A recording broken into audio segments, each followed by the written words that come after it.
நான் எழுதும் கடிதமே. பொன்மணி நீங்கள் இங்கு சௌக்கியமா, நாங்கள் இங்கு சௌக்கியமே. உங்களை நினைத்து பார்க்கையில் கவிதை கொட்டுது, அதை பாட நினைக்கையில் வார்த்தை முட்டுது. கண்மணி அன்போடு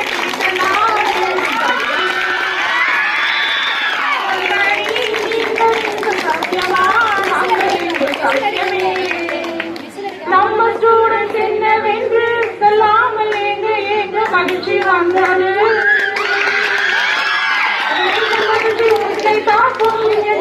போது டான்ஸ் வந்தது.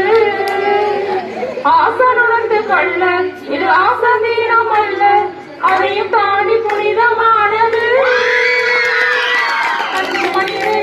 தாலாட்டும் பொன்மணி நான் தானே தெரியுமா, சின்ன மணிகளே சித்திரத்தில் பாடியே அதுவும் உனக்கு புரியுமா.